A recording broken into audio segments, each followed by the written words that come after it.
Hello, and welcome to the party. Today, I'm going to be reviewing Last Epoch. What is Last Epoch, you may be asking?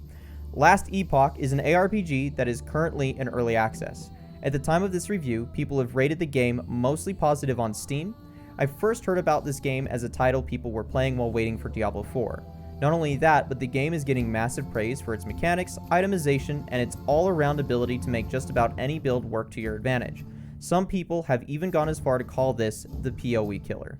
So, is all the hype around Last Epoch justified? Why don't we jump in and find out? Before we do that, hit that like and subscribe button for the YouTube algorithm, and feel free to leave a comment after the video. It truly does go a long way, and it is very much appreciated. And lastly, for those of you who are interested, timestamps are located in the description for anybody who wants to skip around.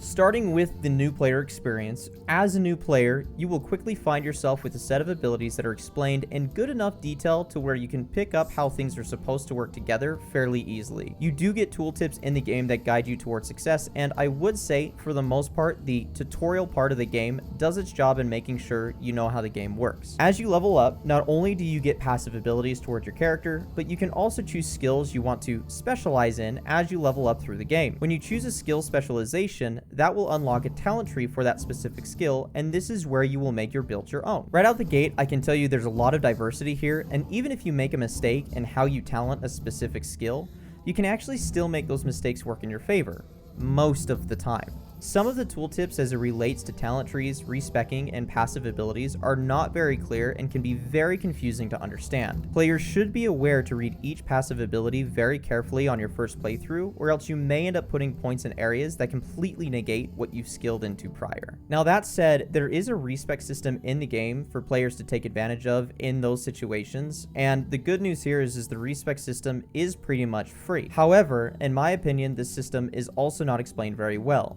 So be prepared, if you do respec, you actually may lose some of the skill points you've earned as you've leveled up your character. The good news here is that you will gain skill points back very quickly.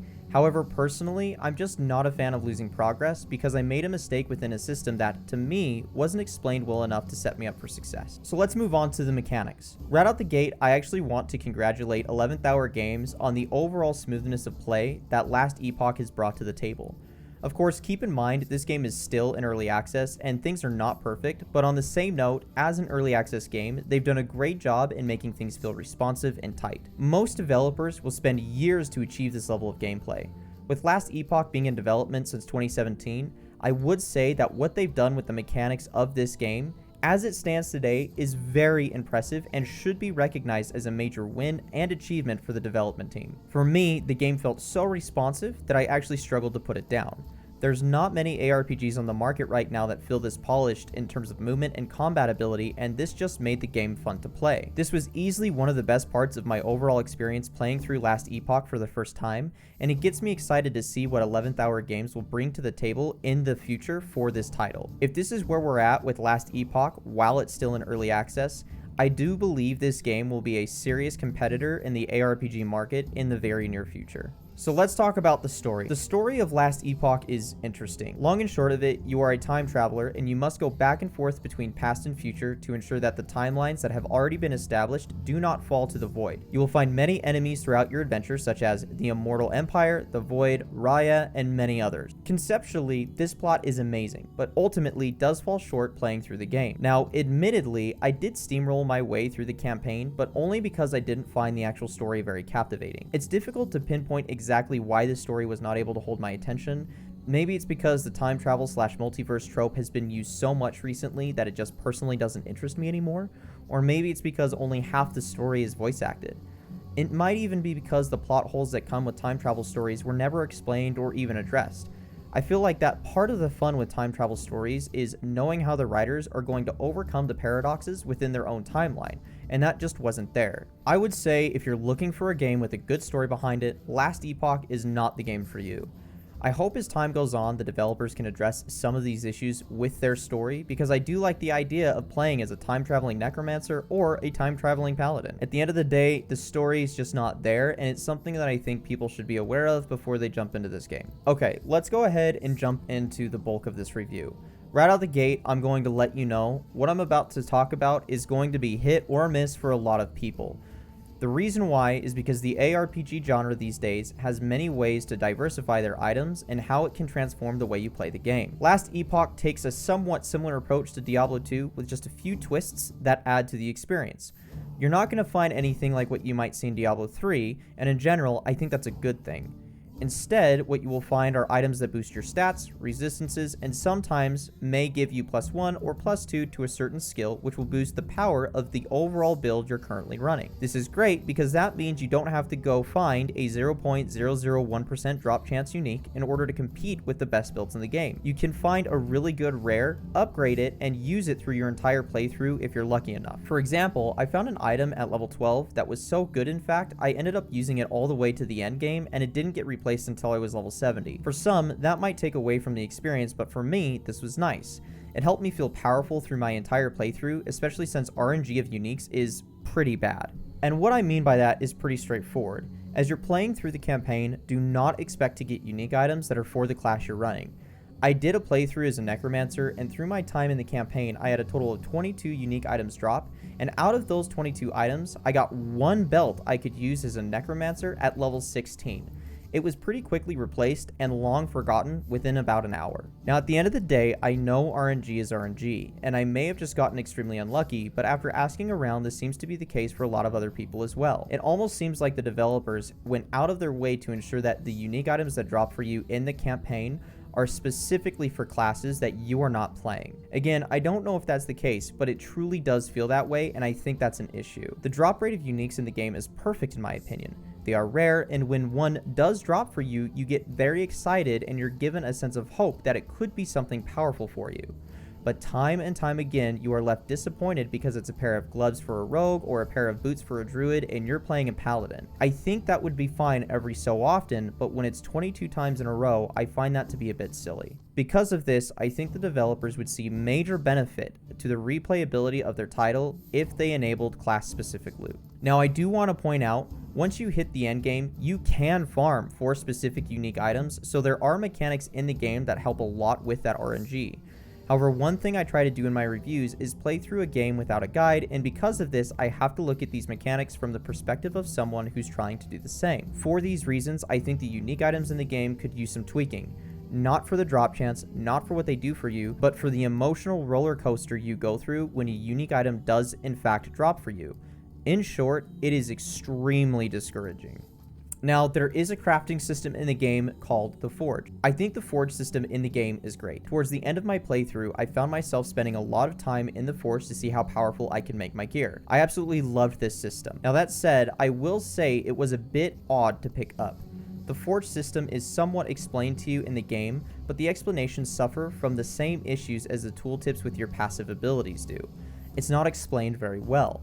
Because of this, I didn't really start looking at the potential of the Forge until around level 45, and then I would say around 55 is when I really started to understand how the system works, and even now I'm confident there are things that I'm probably missing. The best way I can explain it is the orbs from PoE. You will get glyphs and runes you can forge into items that will change the properties of the item you're forging, and this gives you a lot of ability to ensure you always have the stats you need. That said, you do have to be careful though, because each item has a forging potential, and as you forge items, that forging potential will go down. Once it hits 0, you can no longer forge that item in any direction. So if you get a powerful rare with really good stats on it, but it's only missing one thing, you have to be very methodical on how you forge that item, or it could become completely useless. Lastly, there are also exalted and legendary items in the game. I'm not going to spend too much time covering those, but know that they are very important. Exalted weapons have one more tier 6 or tier 7 affix for forging and are labeled with a purple text. These can be very powerful if forged correctly, and something that every player is going to want to learn about. And then legendary items, these items are very late game and can only be crafted. Essentially, you will take a unique and exalted item and smash them together at what is known as the Eternity Cache located in the Temporal Sanctum, which is a dungeon. The higher tier dungeon you run, the higher level legendaries you can create. Legendary items are labeled with a pink text. We will talk about dungeons here in just a moment. All around, I would say the itemization in the game is amazing, with just a small negative hit to uniques that drop for you in the campaign. This is going to be very minor for a lot of people, but for me, I think it's important to point out for anyone who's considering picking up the game for the first time. And finally, let's talk about endgame. Yes, Last Epoch does indeed have an endgame, and it's really not too bad. The replayability it offers is pretty substantial and allows for consistent progression for harder content. I don't want to spoil too much here, but I'll go through these systems as best as I can. First, you have the Monolith of Fate. You'll enter a series of echoes one by one, and as you complete those echoes, you'll unlock new echoes until you can move to the next sets of maps, which will be higher level and higher difficulty. The further away you move from the center of a map, the more options you'll have to pick and choose from the rewards that you can get from echoes. Second, you have dungeons. You can team up with other players and take on dungeons which have unique rewards associated with them. You can farm keys to those dungeons and somewhat higher level content, and as you progress through those dungeons, the mobs get harder and harder. Each dungeon will have a tier system, which seems to be based off of your character level at the time of this review. Long and short of it, the higher the tier of the dungeon, the more difficult it's going to be to complete. Third, you have arenas. Many consider this to be the true endgame of Last Epoch, mostly because of its endless mode, where you can put your build to the test and see how far you can get before you either leave or get defeated. The arena itself is pretty straightforward. You have waves of enemies that spawn, and as you defeat a certain amount of waves, you get rewards, and you rinse and repeat. The further you go, or the longer you last, the harder it gets. Here's what I will say about the endgame to Last Epoch. It's fun and will keep many people entertained for a very, very long time. I could easily make a 30-minute plus long video explaining the ins and outs of Last Epoch's endgame, but for right now, just know that if you make it to this point in Last Epoch, you will enjoy what 11th Hour Games has put together for you. And I have to say, it's pretty impressive and arguably more robust than a lot of ARPGs on the market today. So, in conclusion, at the time of this review and Last Epoch being in early access, I would rate this game an 8.5 out of 10.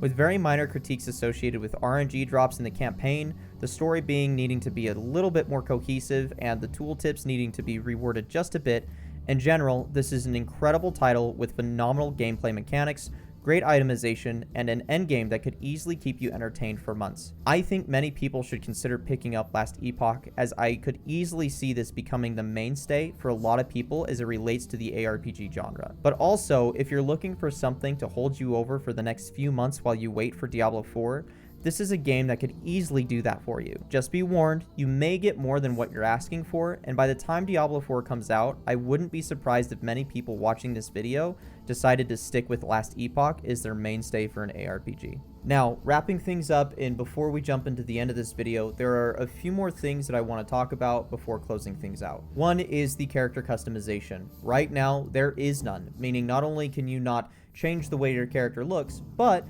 classes are also gender locked, so if you want to play a male necromancer, that's currently not an option. Next, I also have my playthrough of this game running on my channel right now. I release 2 episodes per day. If that's something that you want to check out, feel free to do so. I'm going to make sure to put that wherever on the screen. But if you want to understand where a lot of my critique is coming from, that's why I have my playthrough available to you. So that's going to cover my review for Last Epoch. What did you think? Did you love it? Did you hate it? Let me know in the comments. Again, as always, feel free to comment, like, and subscribe. I really do truly appreciate you sticking around towards the end. And yeah, outside of that, I don't have anything else to go over with you, so I will talk to you later. See ya!